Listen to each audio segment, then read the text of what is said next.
And welcome to another edition of the College Pride Press podcast. Today I am your host, Brad Kreppel, and I'm joined by my Sunday podcast co host, Brett Siegel, as we dive into the off-season podcast here for a little bit. I promised you we'd have an NBA Decisions podcast coming up, and just the day after our big recruiting podcast, we are jumping on here. So happy to have Brett here. We just finished up exams, so we're happy to be talking basketball instead of in the middle of the library. So I'll let Brett start off a little bit and give his thoughts about the past couple of weeks before we dive into our talk. So Brett, take it away. Like Brad mentioned, past couple weeks have been a complete nightmare for all the students out there, but for us, we're finally past it, and it's nice to settle in for a little bit as we gear up and get ready for the NBA draft. And we can put all this NFL draft chat right behind us because it's time to gear up for the NFL draft and finish up the recruiting trail for lots of teams to see how next year will shape out. And on top of recruiting, you got to hit the transfer market too to be successful with a lot of the programs out there. And Transfer Central has been kind of crazy this year with lots of people hopping out of big name programs and joining other big name programs or just falling right off the map. So we're going to mention that a little bit. Like Brad said, we're going to touch on NBA draft decisions and what that means for lots of teams around the country with the biggest winners and biggest losers with the draft decisions. And then we're going to quickly touch on our thoughts for the NBA draft to finish up as we get closer to the date for the NBA draft lottery, and we'll finally be able to figure out who's drafting where and maybe where Markelle Fultz, Josh Jackson, and Lonzo Ball will end up, the potential top 3 picks in this year's draft. Yeah, that's fantastic. And I want to start it off with some transfer talk because obviously in the past few weeks we haven't been able to discuss the transfers, but there's been a whole lot of them. So I'll give it to Brett. Who's the biggest surprise transfer thus far in the college basketball landscape? For me, the biggest transfer surprise was Chase Jeter, and it may not be a big surprise for lots of people around the country because he just has not been what he was coming out of high school. He was a 5-star recruit for Duke, looked very promising coming in to replace the 3 Plumlee brothers who had their reign at Duke for, what was it, 8, 9+ years. And Duke always has those big guys who can come in. They had the Plumlees, like I mentioned. They had Emil Jefferson this past season. And Jeter was really supposed to take a big role this past season with Marquise Bolden coming in. They had Emil Jefferson returning, and it was going to be like a 3-headed monster down there. Everybody thought Chase Jeter was going to take the next step, but then he was just the same and mediocre like he was his freshman year, just never developed into what Coach K hoped. So K gives up on him. He's hitting the recruiting trail for a new young guy that can learn his system, and Jeter's going to get out of there to try to get any last resort hope for his career because he's really going to have to redeem himself for what he's shown these past few years. He just has not developed into the NBA prospect like he was coming out of high school. He looks lackluster and lost on the court at sometimes. And I believe he's transferring out west. I believe it's UNLV that he decided on. So it should be a very interesting process for Chase Jeter because he is a very good basketball player. He's got the very good basketball IQ, and to be a good basketball player, you got to have good IQ. So there's potential there for this kid, and I do hope he succeeds at UNLV, but it's not looking bright for him. And it's really surprising that his career just went down the drain for such a promising player coming out of high school.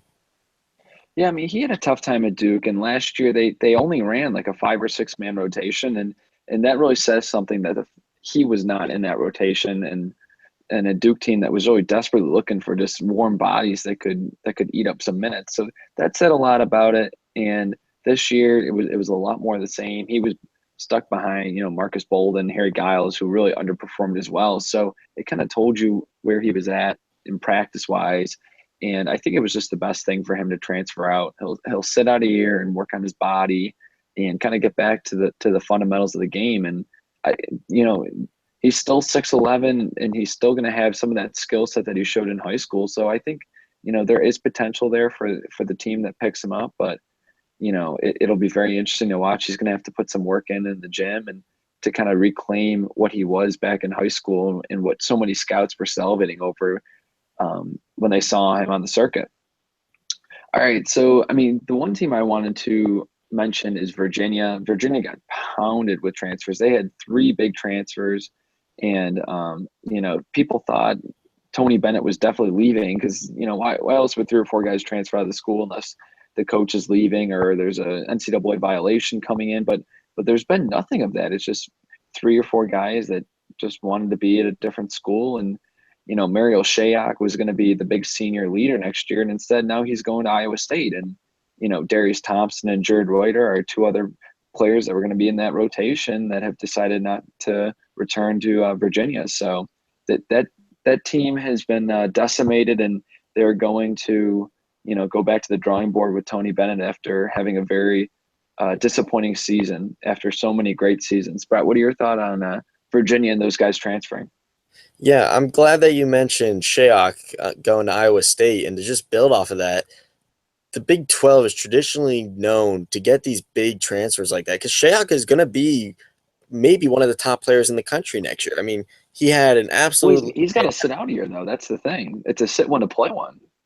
when he can play. So in 2 years, I mean, he's still going to be that player that he was at the end of the season this year, and he put on an absolute show his last few games of the season. I mean, he looked like the player that London Parentis was supposed to be this year, and he was just leading Virginia as far as he could take them. So I think that's a big pickup for Iowa State. And then moving on in the Big 12, you look at what Kansas did in this transfer market.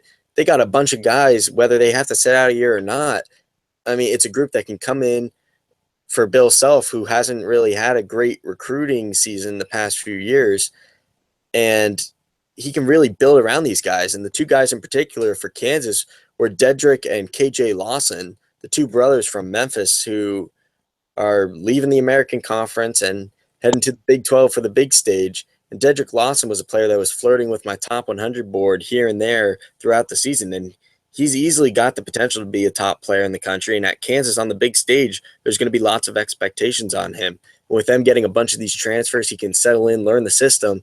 And like you mentioned, he has to sit out a year, much like Shayok. And it's going to give him time to just prepare for what Bill Self wants him to be. He's not going to be a Josh Jackson like this past year. He's not going to be a Frank Mason type player, but he's going to be like that kind of role player that comes in and can cement his foundation in the game and really get things going for this Kansas team who's going to be looking for a playmaker these next few years. Yeah, Kansas has been a transfer central. Bill Self has been raking in the transfers.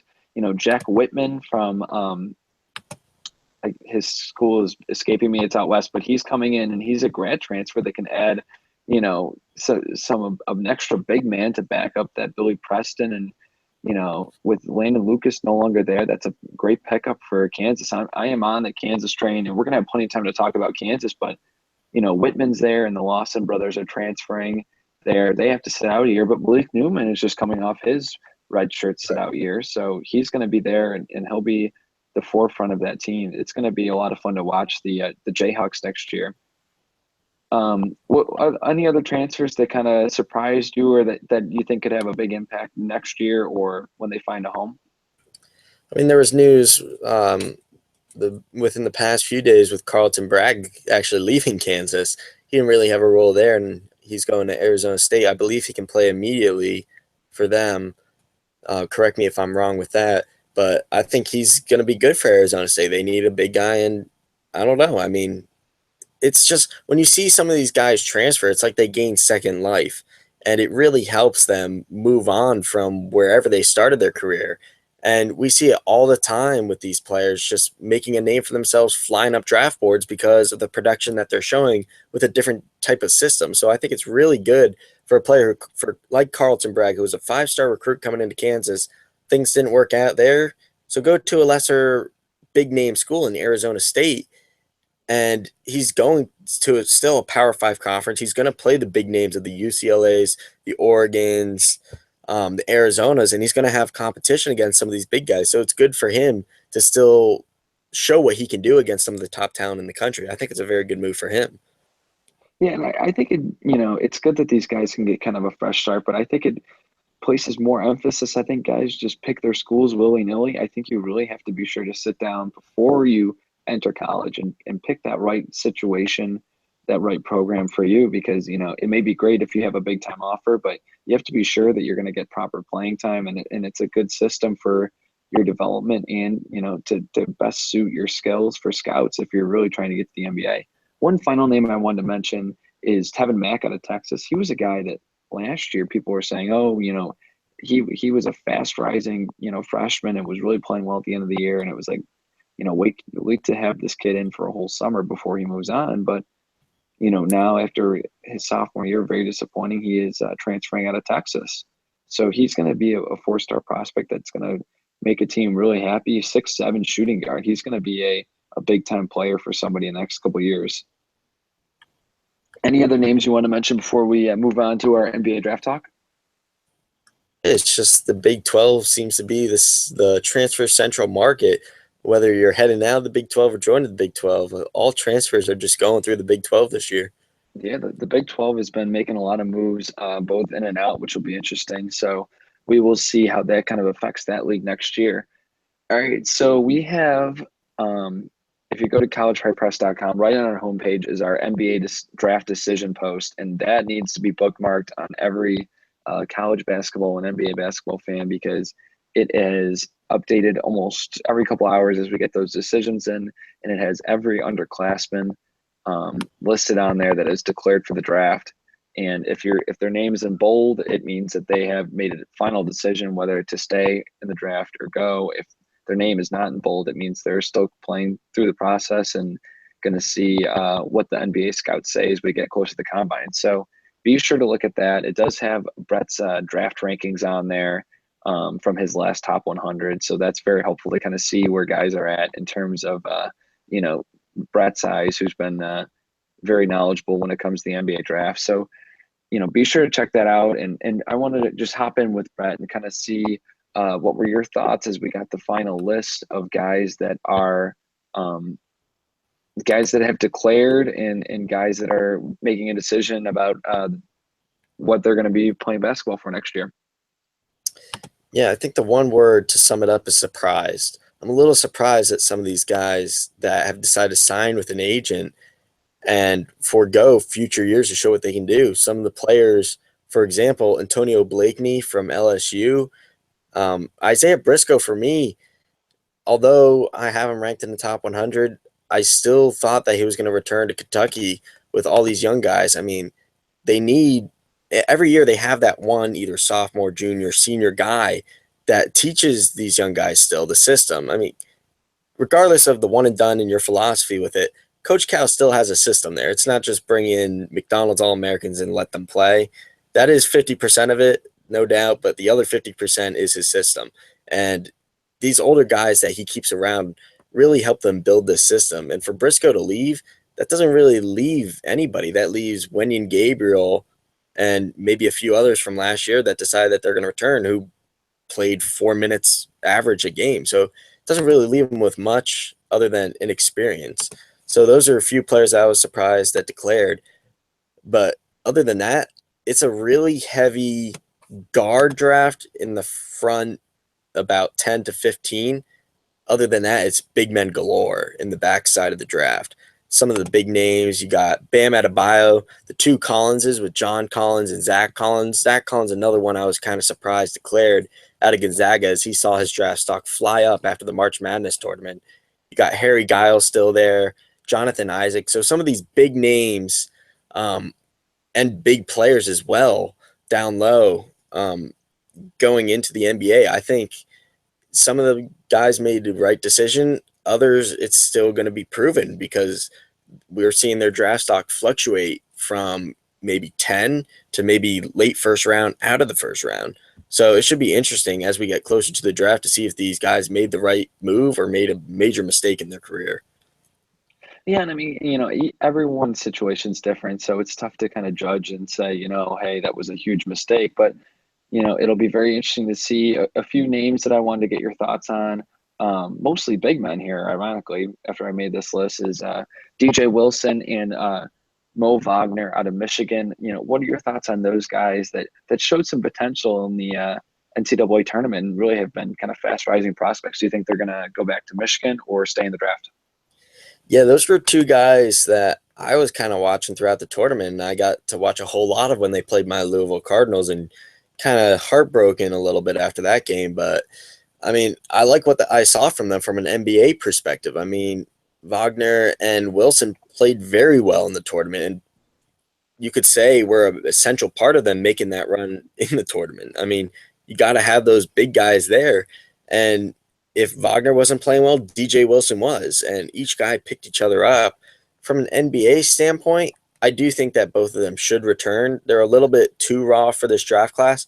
Coming back next year and what's not going to be a really heavy draft for their skill sets, I think they could easily fly up draft boards as the season goes along next year. But beside the fact for this year, if they were to declare, they would both, on my part, be very late second rounds or undrafted signees with teams and going on summer league teams. I think both have a shot to make a difference in this draft and maybe shake things up in the second round. But I don't think that they're going to be flying up as much as last year with what we saw with Marquise Chris or players like that in that status.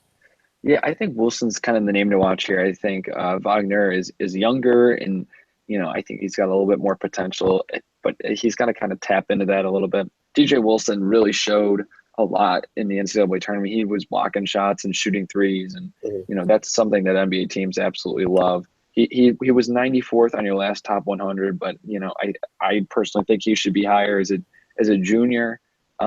He's going to be a name to watch. I think he could really sneak into that to the early second round, just by what scouts have seen on that NCAA tournament tape and in the Big Ten tournament. He really took over at times.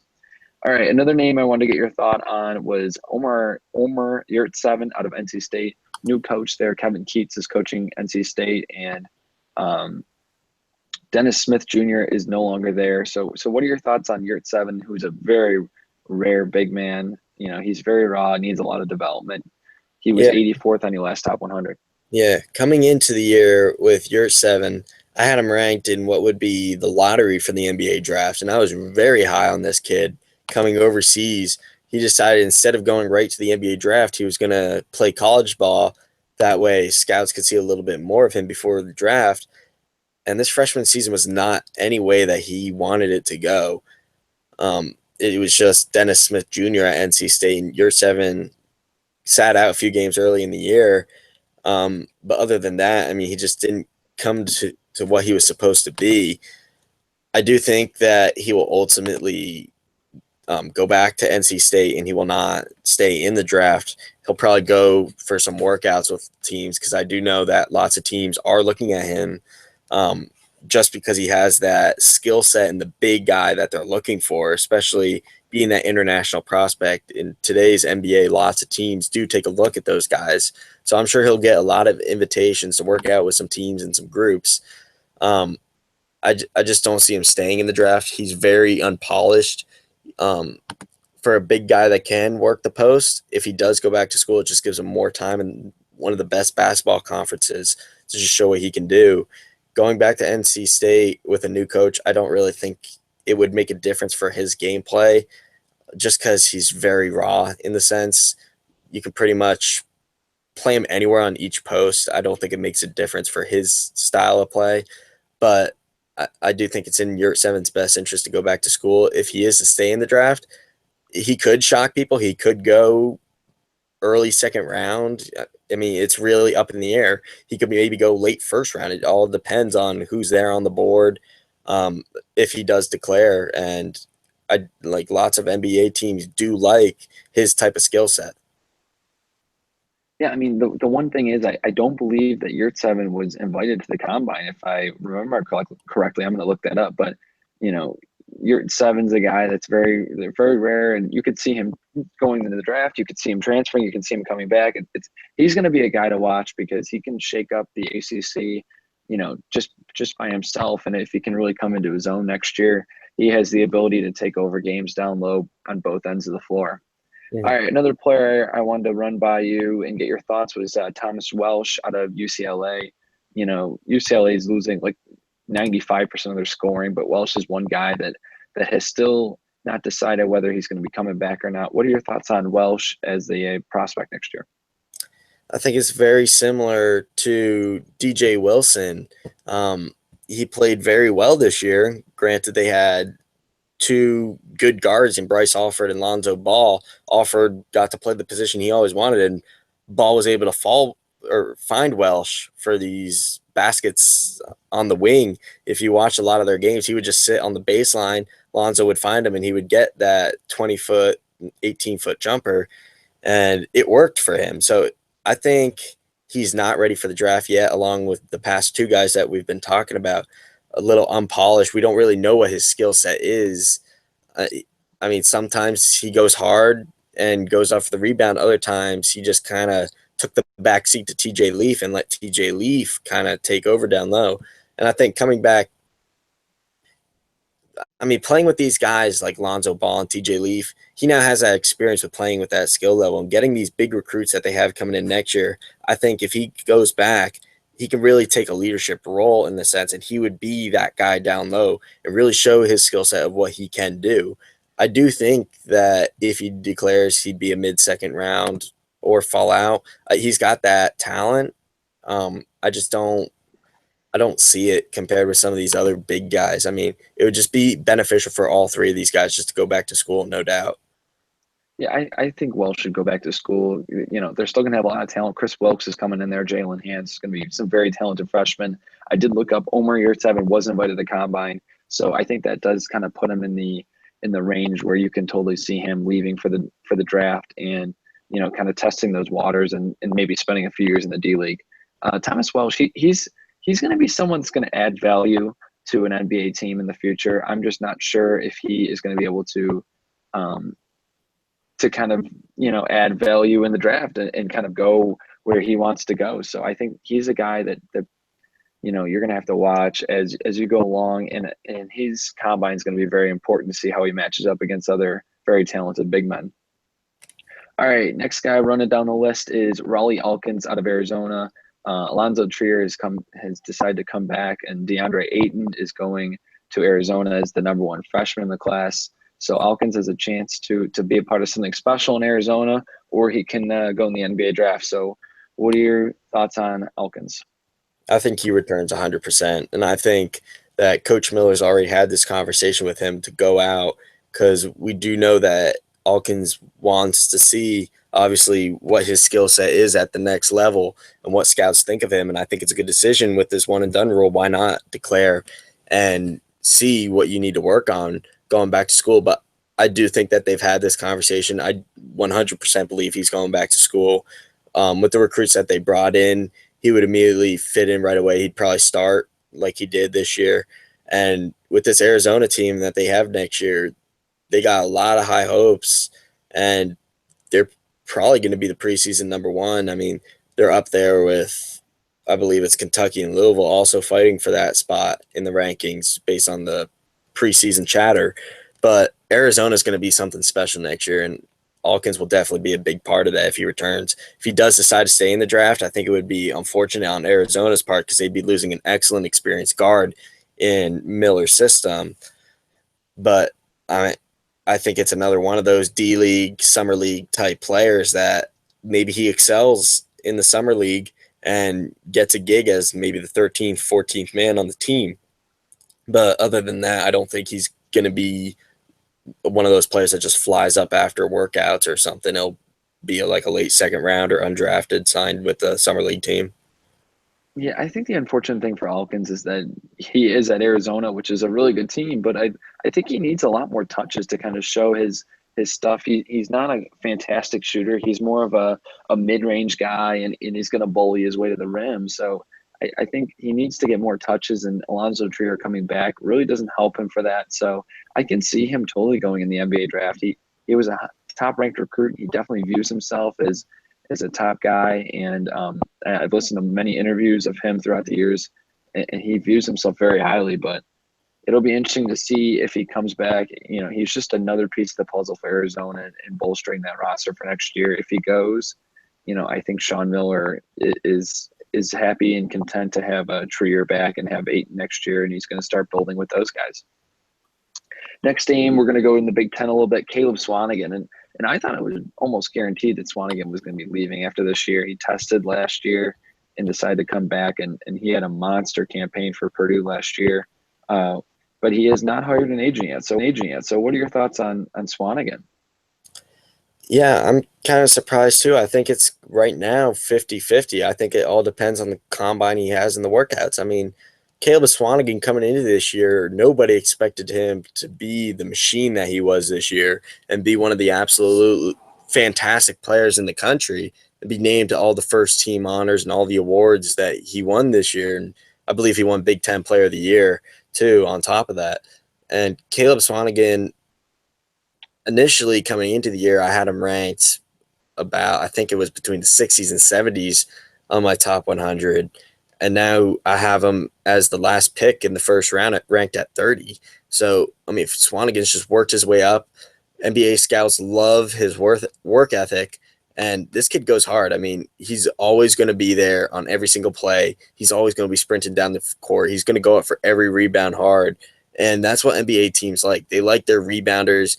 I mean, this is a guy, he's kind of like a combo wing in the sense. I mean, he's going to get rebounds. He's going to dish it out. He can work inside against some guys that are bigger than him just because of his stature. So I think it's eye opening, his play for lots of NBA teams. And either way, if he decided to declare for the draft or go back, it wouldn't really surprise me because if he went back, he'd be probably a higher pick next year and he'd be in the running for National Player of the Year. And if he goes in the draft this year, he's probably going to be a first round draft pick either way. So it's a win-win situation for him. I think 100%. I think he has to go.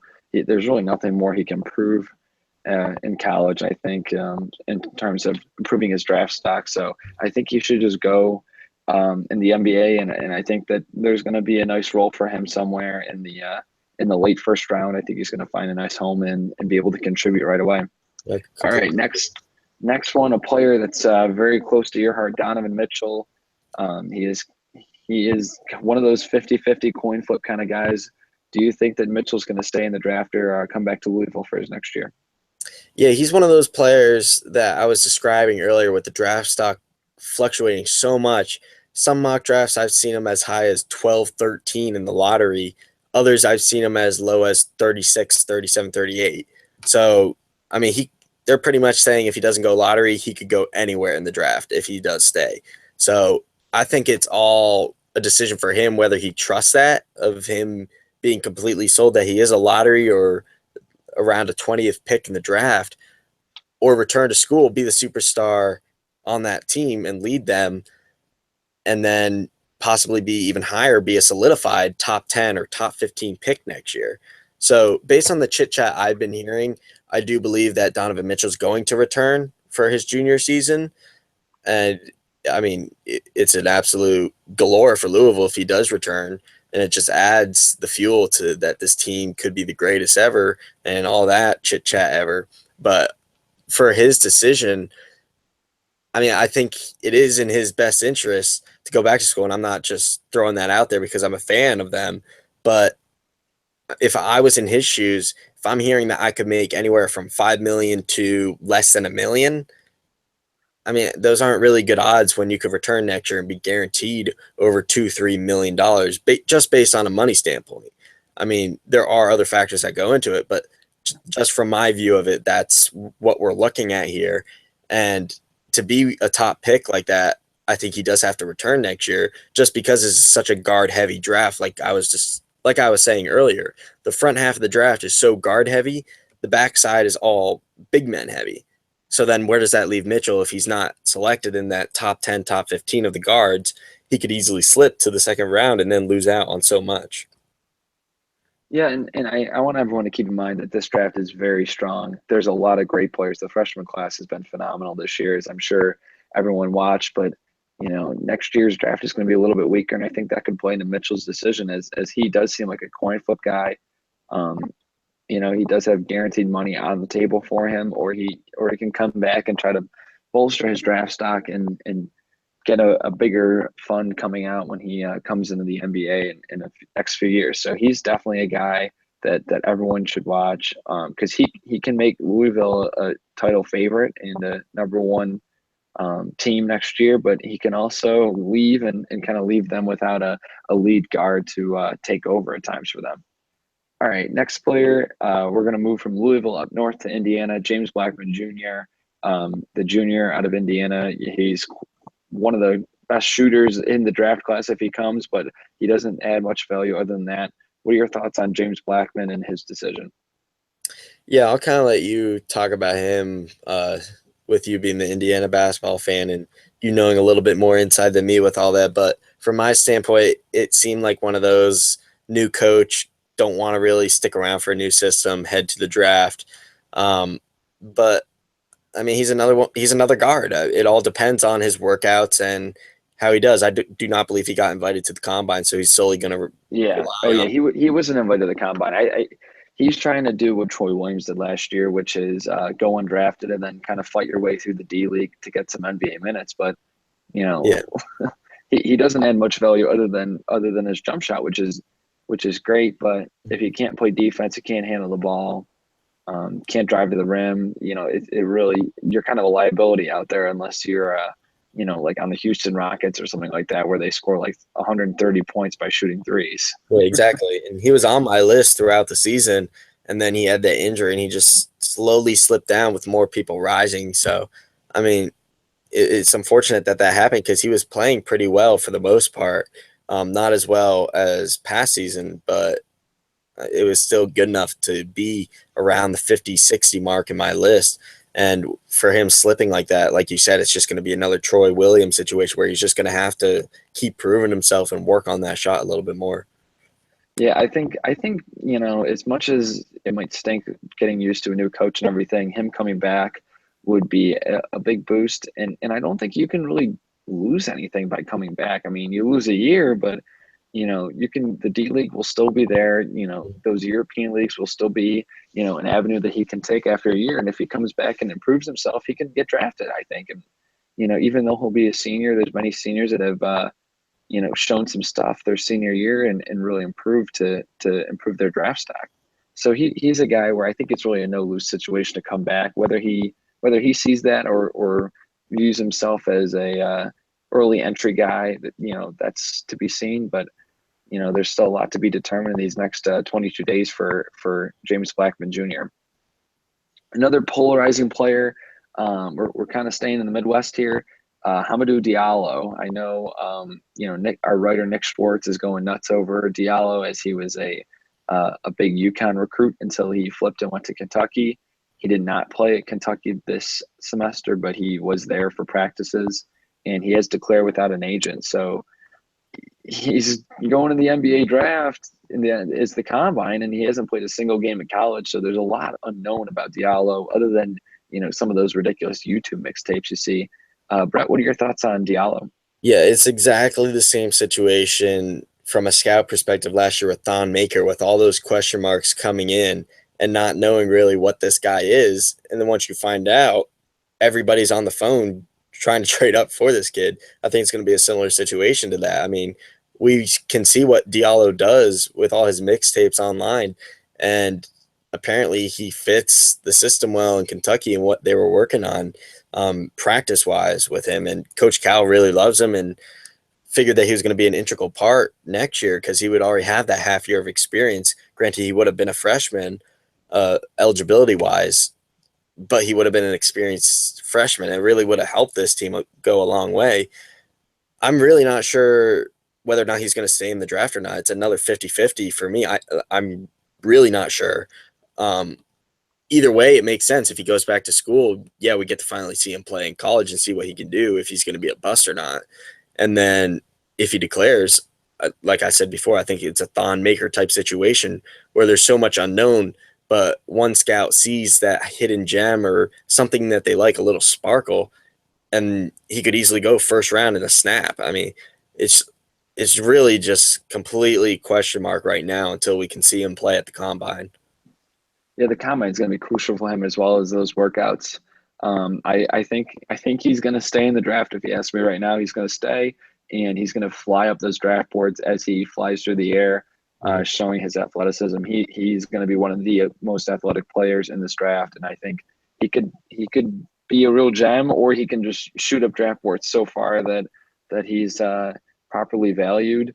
He still will be an unknown coming in the NBA next season, but with that kind of athleticism, and he's only 19 years old, so there's a lot to like there about Diallo, and I think teams will really jump all over that. All right, two more players as we kind of go along here, talking about some decisions that need to be made. Zvi Mihailuk, big Ukraine kid from Kansas. He showed a little bit more of his potential this year in his junior year, but he is only 20 years old, I believe, so he's very young for his class. Do you think Zvi is going to stay in the draft or come back to Kansas? No, I don't think he stays in the draft at all. I mean, he's really unpolished. Coming back uh, would just make his game more fluid, and we'd actually get to see him in that role spot. I believe he's a junior now, so I believe he'd be a senior next year. Um, so, and there's no one else really in that offense at Kansas. I mean, they lost everybody this year pretty much. They lost Frank Mason, Josh Jackson, Landon Lucas, Carlton Bragg's transferring. I believe they get LeGerald Vick back, and I believe Green said that he's returning. So it would be Mikhailuk and Green pretty much, and then Vick coming off the bench. So you'd have those two guards, and Mikhailuk would pretty much be at the center of it all with Green as the focus man. He'd kind of be the Green to what Well, Frank. and they'll have Malik Newman too. Well, that's right. They do have Malik Newman coming back. So He would be kind of that third guard, part of that trio. I still think that he would be that number two option for them, though, just because he fits that system and he's coming back knowing it. I mean, we saw what Mikhailuk did this year. I mean, he was very physical this year and helped them win some games. Granted, he had that one game where he stepped, it was like 7 or 9 times to the basket, and they wound up winning that game. But still, I mean, if we can see him come back another year, I think it really gives us a feel for what this kid can do at the next level, if he even can contribute anything at the next level. Yeah, I think it's so funny. The one memorable moment from Svi Mihailuk is the travel buzzer beater that he had. But he's a 6'8" shooting guard and he can really shoot it.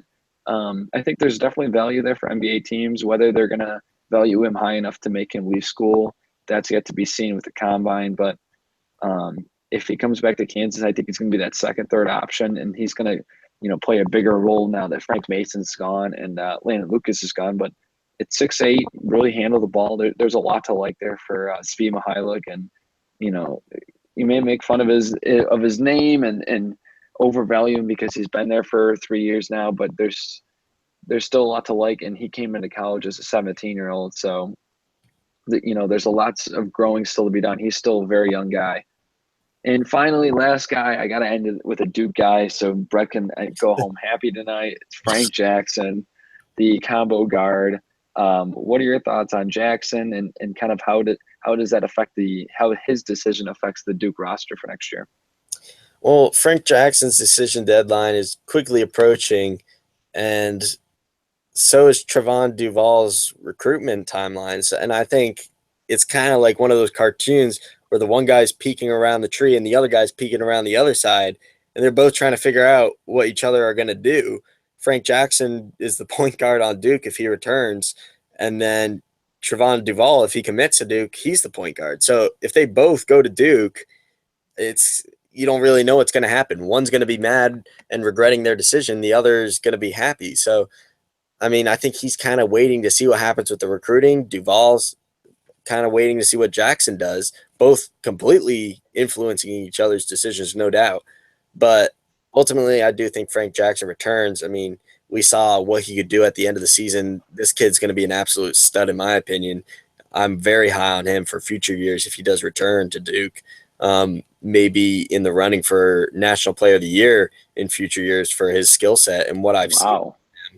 But Frank Jackson, I mean, this kid can really ball, and he's going to be something special if he does return. He's going to easily be very high on draft boards in future years. Wow, potential play of the year. Wow, he looked pretty good at times for Duke, but they had so many pieces around there. It's a lot different when there's a lot more pressure on you. We're not going to see, if he does return, we're not going to see much of that because Grayson Allen will be back. But I don't think it would be good for him to go in the NBA draft. I think he should return, work out the summer, and I think he could take a big leap for Duke next year. And there's The no red, rush for him to declare right away either. I mean, he's a freshman. He's got 3 more years if he wants it. So we could see his stock fall next year because he doesn't play as much or he's not the focal point. But after that, if he stays for his junior, senior year, I mean, this kid, it's unlimited the amount of growth that he can get and the experience that he can get in college, bearing no setbacks with injury wise or playing time or whatever the fact. But with some of these new guys coming in and Grayson Allen coming back and they have guards, I think it would be beneficial for him to come back, maybe take a step back in NBA status this next year, but then just flourish his last 2 years. I mean, he's got all the time in the world. There's no rush for him to make a decision this quick.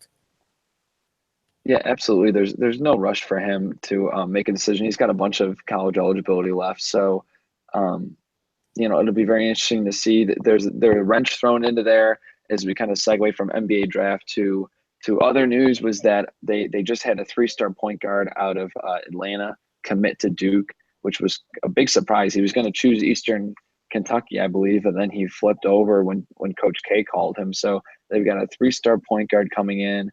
Grayson Allen's coming back. Trayvon Duval is a top-ranked point guard who's waiting to see what's going to go on. And you have, Frank Jackson, who's sitting there, working out for NBA teams.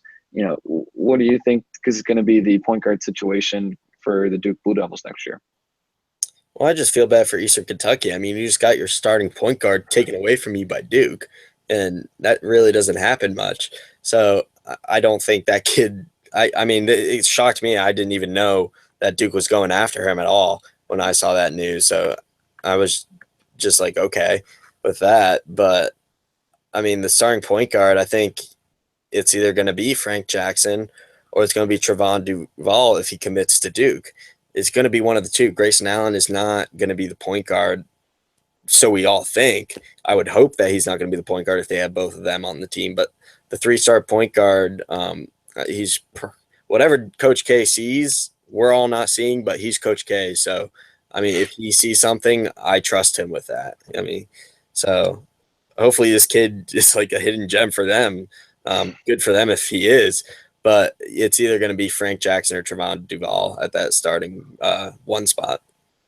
Yeah, that's going to be very interesting to watch as we go along through the offseason here. That Duke point guard spot is going to be a interesting position and battle to watch.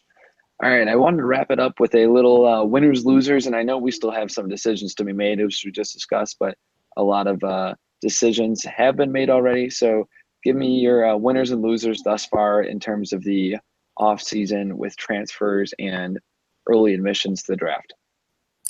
Yeah, I'm going to start with my loser first. So we'll go bad news first. I think the loser's got to be Oregon. You just look at all the players just leaving for the NBA draft, and it's good for their program and good for all these players. They had a very good career, and it's time for them to move on to the draft. But if you're Dana Altima in Oregon, I mean, you're just like, oh shucks, because you're losing all three, all four of your best guys, and Oregon's been on top for the past few years. They're going to take a few steps back now, and they're going to have to do it with a new class and really build up. So they're my biggest loser for that. I think biggest winner wise, I think it's the Big 12 as a whole. I mean, you get out all the guys that weren't as productive for the teams, bring in guys that were productive somewhere else, and now you got the Big 12, which it is every year. It's the transfer market with all the freshmen coming in. So it's experience versus unexperience with all these guys teaching each other. It's just unbelievable that the Big 12 has really turned into this transfer hub for all these guys. And for me, that makes every team in the Big 12 um, the winners, except for Oklahoma and Texas, who haven't done really anything and probably going to sit at the bottom again. I mean, I think Oklahoma is actually going to be a pretty surprise team. Trey Young is really good. I did forget about Trey Young.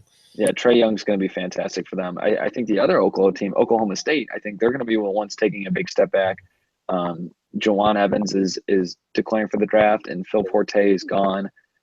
Brad Underwood is now coaching Illinois, so I think that team is going to take a step back. They're going to be in the basement of the Big 12 again next year. I'll give my winner. That's going to be Indiana, the Hoosiers.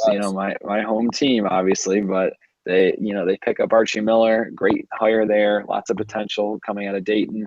But not only do they have the good coaching hire, but also they kept all three of their recruits. that had committed to Tom Crean, and there had been no transfers thus far. So we're still pending on the final two draft decisions with James Blackman Jr. and Robert Johnson. But, so far, just keeping those three recruits and kind of holding the main core intact without transfers, that was big for Archie Miller. And I think that they are the big winners thus far. And with Oklahoma State being the losers, losing Underwood, Evans, and Forte. And if I had to give my biggest winner just on coaching wise, I think we got to give some love to LSU down there with the hiring of Will Wade. Will Wade is a very, very underrated coach coming from VCU. He took over for Shaka Smart, and lots of people thought VCU were going to fall. Will Wade kept them right where Shaka Smart had them, and they continually were a force in the A10. Will Wade, I think, is going to be an excellent coach down at LSU, kind of what Pastner was at Georgia Tech this past year. I think he's going to build his own kind of philosophy down there, and he's really going to get players to buy in. And I think it's going to be a very nice team in the SEC over the next few years. LSU is going to just start building, and Will Wade, I think, is a fantastic coach. I think it's an excellent hire for them down there. Yeah, Will Wade's going to be a great hire for them. That was a tough loss for VCU. The A10's really taken some heat with VCU and Dayton both losing their head coaches. So it'll be interesting to see how the A10 kind of reacts and how they are next year. But those other Power 5 teams really pick up the slack with those big coaching hires. So I want to throw it to Brett, kind of final thoughts and wrapping it up as we go along here. And I want to get some big news about when your latest NBA draft content is going to be coming out, so we can all look forward to that. Yeah, it's going to be my next content should be out within the next few days. I'm going to be updating my big board and getting that out, the last one before the NBA draft lottery. And then other than that, I'm going to kind of be a little bit dormant for a little bit, waiting for the NBA draft lottery, just gathering up information that I'm hearing around the league. I'll probably watch a little bit of the recruiting, kind of see where these last few guys like Bamba, Duval, Knox all end up, because I know lots of big name teams are going after them. Kentucky, who has 7 recruits already, still trying to get more, which is unbelievable, maybe historic by the end of their recruiting trail. And yeah, I'm just going to kind of be floating along. And then once the lottery hits, that's when all of our College Pride Press NBA draft content is going to be going up. We're going to have mock drafts. We're going to have podcasts. We're going to have writers from around the country for us being GMs, and we're going to be doing mock drafts live on our podcast. And we're really going to pick up the content and get ready for the home stretch in June as we get ready for the 2017 NBA draft, which should be very crazy, much like this year's NFL draft. I do think that there's going to be a solid amount of trades, lots of people moving up, and it starts with the lottery, because we all know that 1 through 14 is not going to go out as we think. Celtics should have the number 1 pick, but who knows? I mean, there's other teams there, and 76ers always end up with the top 3 picks, so it should be interesting. And 76ers, when it's all said and done, could end up with 2 picks in the top 5, which could be absolutely insane for them. Well, this Philly team has already spent one of their picks on Isaac Haas. They want to go for a little bit bigger guy, but Yeah. I love it. Couldn't have said it better. Lots of great content coming out. If you want some recruiting updates for 2017, 2018, 2019, be sure to listen to the podcast we did last night with Ryan Dahlkamp. Some great recruiting talk on there, and we kind of break down each of the top 10 2017 guys that are spring commits. So be sure to look out for that. Follow us on Twitter for all our updates at Edu Pride Press. Thanks, Brett, for joining me here. Good to have you back on the podcast. Happy to be back on the Google Hangout and the podcast sphere. Love it.